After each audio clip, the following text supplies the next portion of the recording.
What is going on, everybody? It is your boy A Brooks and welcome back to another episode of the best team on FIFA on this channel.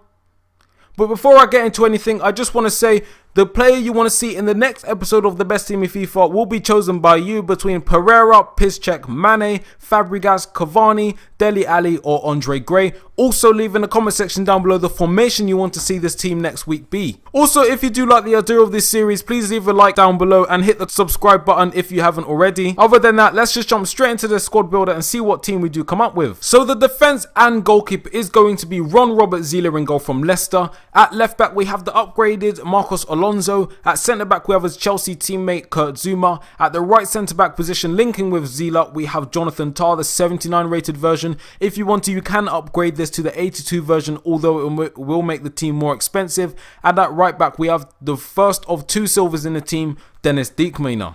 So the midfield of the team is going to consist of Remy Cabea's 80 rated card, not the 74 card. We also have Joshua Gulavogi, Sebastian Roda, and we have Sabitzer at the right attacking midfield position, which is his upgraded card, 87 pace, 73 shooting and 74 physical, very, very good. And finally, rounding off the team with the attack, we do have two in-form strikers, Mbappe and Serge Gnabry's new 81 rated in-form. They are both insane, very good for each other, and they work really well together. I'm not going to say much about the team because I will leave that for the review portion of this episode, but let's just jump straight into the three games that we will play in every single episode and see which teams we do come up against and see how this team does fare. So guys, the first opponent we do come up against does have an incredible team with three legends. You have De Gea, Luke Shaw, Eric Bailly, Chris Smalling, Kyle Walker, Patrick Vieira, wants to watch Miralem Pjanic, informed Dybala, upgraded Kante. Up front he has Hernandez legend and legend Weah. This team was absolutely insane, but luckily for me I managed to be able to put myself in the lead through no other than Serge Gnabry, the new 81 rated inform, using his pace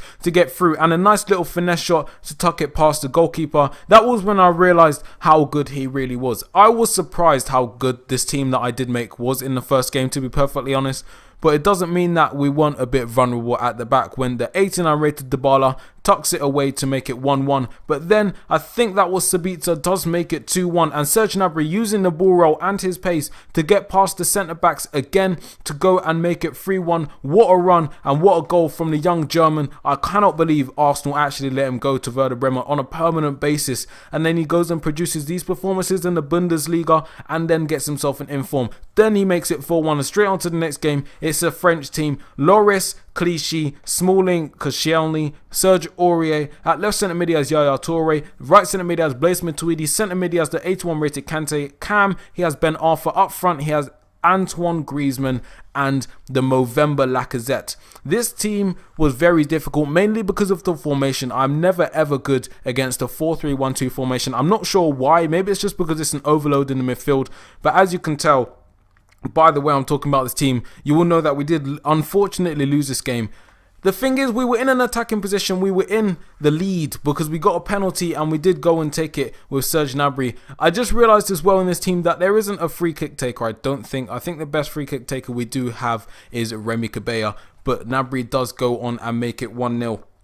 This team again was a bit vulnerable at the back, and I was finding it out the hard way as he does make it 1-1 with a nice goal. It could have been avoided. I could have put in a few more challenges on the build up to that goal, but Ben Arfa does make it 1-1. And then he does get a lucky opportunity here. I don't know why I brought out the goalkeeper. It is something that I shouldn't have done, because then I don't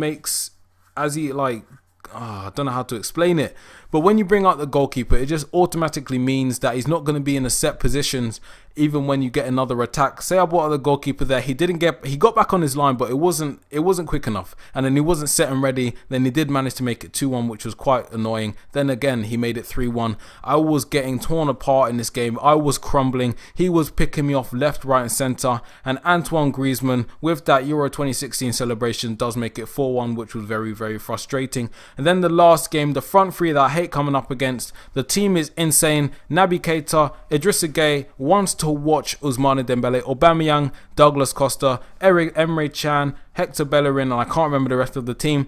But we do fortunately make it 1-0. Well, not me, sorry. He makes it 1-0 with Aubameyang, the one player I hate coming up against in this game. And then we do make it 1-1 the attackers in this team, especially Gnabry, that one player right there is actually dragging me out of so many problems in this episode. And he is a player that I don't think I'll be selling anytime soon. But we do make it 2-1. I think that is Gnabry again. He got a brace at least in every single game that he played, I think. No, apart from the last one. He scored quite a few goals and he was in fact the top scorer in this team.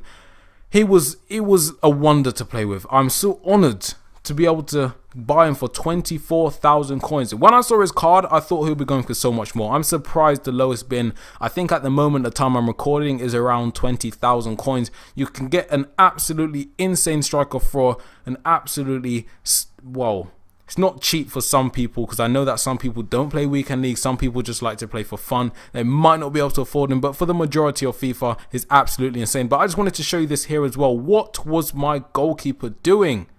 What was happening? This is what I mean. When you bring out the goalkeeper, it just invites all sorts of problems. I'm so lucky this wasn't in the weekend league. Because I didn't even do the weekend league this weekend. I just wanted a stress-free weekend, which was good for me. But the final score in this game was 3-2.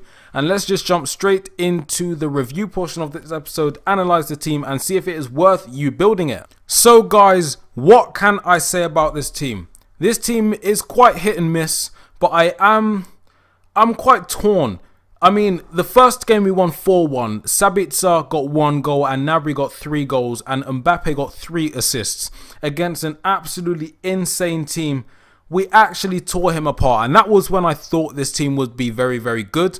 So that is why, straight away, I wanted to give the overall rating a 4, because I knew playing against a team like that, and then just the way we tore them apart, it was just something different. I wouldn't usually beat a team like that well. And then in the second game, we went and lost 4-1, and Gnabry only got 1 goal. That was when it confirmed to me this team is just it's a hit and miss. In some situations, we will do very, very well. Some formations, it will do well. We got overrun in the midfield because there was 3 centre midfielders playing against 2 defensive midfielders, and 1 attacker mid in the hole absolutely by himself. That was one of the reasons why he had so many opportunities made for him from Ben Arthur. Then in the last game, we did win 3-2. Gnabry got another assist, got another 3 goals. Mbappe got another assist, and Julavogi got 1 assist as well.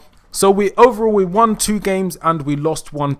We scored 8 goals, I think, and we conceded 8, I think that is. No, we conceded 7. So we scored 8, conceded 7. It's not the best ratio, but at the same time, when we did win games, we did win them with ease. I really think I did play a couple more games after these recordings with this team, and it was more of a 1-0, 2-0 sort of match. But that was in divisions, and I am currently in Division 2. The value for money for this team, I've given a 4-star rating. Overall, this team will cost you around 55,000 coins. You could probably get it for a bit less. If you can get it for less than 50k, then I think the value for money will be around 5 stars. But these are all the prices that I did play for these players, apart from the ones that I did pack, although I did include their lowest bins in the price ranges. Obviously, the best player in this team is going to be Serge Gnabry.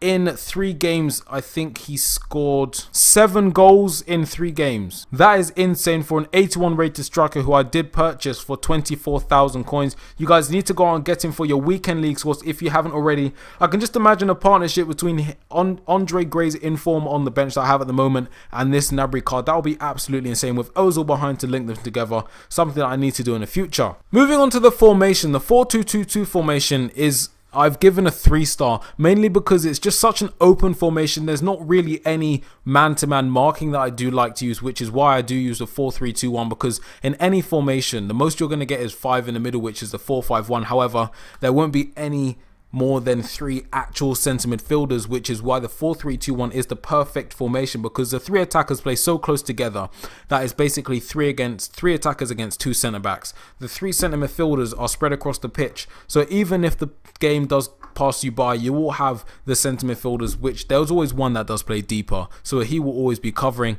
and then the 4 defenders obviously will do their job. But that's why I don't like this formation that much, because there's just no real positions. The 2 left, well, the left left attacking mid and the right attacking mid do really play as left and right wingers. So if anything, it is a 4-2-4 formation, which is not the best, which is why I have given it a 3-star. I've given the attack a 5-star rating because we did finish most of our chances. I've given the midfield a 4-star because although the formation isn't very good, the midfielders did do very well in their jobs.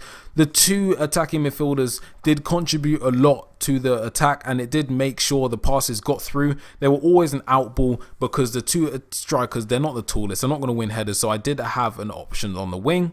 And finally, the defense, I've given a 4-star because Zuma and Tar as a centre-back partnership are probably one of the strongest partnerships I've used. They're so fast and so powerful. Although they haven't got the best defending stats, their pace does make up for it with ease. So overall, guys, I have given the team a 4 out of 5 rating, which I think is quite good for a 55k team that you could possibly use in the weekend league. So guys, it is coming to the end of the episode. If you did like this episode, please leave a like down below, and if you haven't already, please hit that subscribe button. The best team in FIFA will be back next Sunday, and remember guys, tell me in the description, in the comments down below, who you want to build a team around and what formation you do want me to use. If you see someone already written a formation you have chosen, please remember to like it, as I will just pick the one that has the most likes. But other than that, it has been your boy Abrooks. I will see you on Tuesday with a new episode. Peace.